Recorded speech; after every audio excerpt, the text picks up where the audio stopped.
Hey, what's up you guys? It's Dorothy and welcome back to my channel. In today's video, we're going to go into chapter 26 of I'm Glad My Mom Died by Jeanette McCurdy.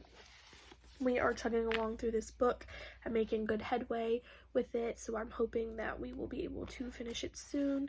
And I say that with utmost hearted that we will, even though there are 91 chapters in this book, but we will keep going. This video may contain sensitive topics and foul language. If you do not wish to continue, please click off the video now. You have been warned. Chapter 26. Today is the day I enter the Beehives, the church's program for girls 12 to 13 years old. Upon entering the program, you're assigned a role, and the role I've just been assigned is assistant secretary, a position that doesn't even exist. But Madison's already secretary, I tell Sister Smith, my teacher, so what am I supposed to do? Well, you can help her out. I look down at my fingernails to hide my disappointment. Michaela Lindsay leans over to talk to me. The girls who get the good positions are the ones who are for sure always gonna be active. I hate Michaela. I know she was adopted and I should feel bad for her and all that, but I don't. I just plain hate her. She continues on. They gave you a position because they think you'll probably eventually become inactive. Inactive is all but a cuss word in the Mormon church. Active members are those who regularly attend service. Inactive ones are those who have fallen off or stopped attending even though they're still on their church's records. Whenever an inactive member is brought up in the conversation in churches, the member's name is said with a nose scrunch and a whispery tone, like it's something shameful and pathetic.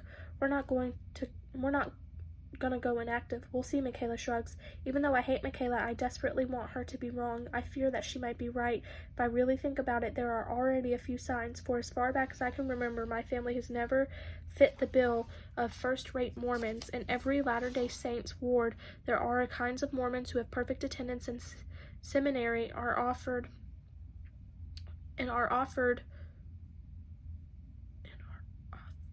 off book for their third Nephi verses, the kind of Mormons who are trusted to bring the chicken pot pie to the potluck, those clearly capable of that level of responsibility. These are the first-rate Mormons, and then there are the kinds of Mormons who skim on the teaching and always show up 20 minutes late to service, that just go ahead and bring the salad kinds of Mormons, those who can't be trusted with any more responsibility than some bagged iceberg lettuce with the stale croutons already mixed in. There are the second-rate Mormons. We, the McCurdys, are the second-rate Mormons. I've known this for a while. There's a certain pity for the first-rates viewed second-rates with, and I've seen the pity inside eyes from Sister Hoffmeyer and Sister Meeks, who are both first-rates. Everybody knows the second-rates are much more likely than first-rates to go inactive, but I still don't think our fate was by any means sealed. I was sure we would reverse our second-rate status with some Mormon milestone like Marcus serving a mission or us never skipping service. But now that Michaela's brought it up, I'm thinking it through. I'm coming to terms with the fact that maybe those Mormon milestones won't happen after all. Marcus has been old enough to go on a mission for several years, but he hasn't gone.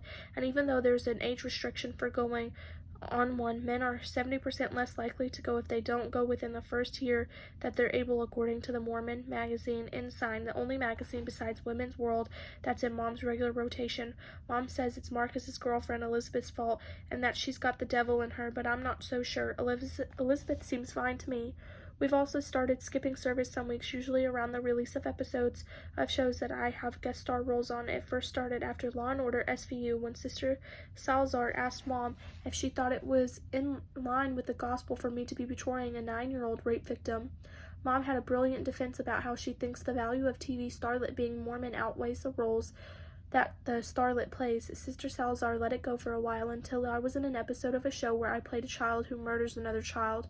Ever since then, every time an episode of a show I'm on airs, we skip a week or two of church to avoid the judgers, as Mom says. Regardless of the reasoning, we're skipping service, and skipping service is the opposite of a Mormon milestone required to turn us into first rates. Mom, I ask, when we're back at home folding laundry together. Yes, sweetheart? Are we going to become inactive Mormons? Of course not. Why would you even ask that, Nat? Michaela said the reason I got assigned assistant secretary is because they think we're probably going to go inactive. Oh, please. What does Michaela Lindsay know? She's adopted. That is the end of chapter 26. I will see you guys in the next video. Bye.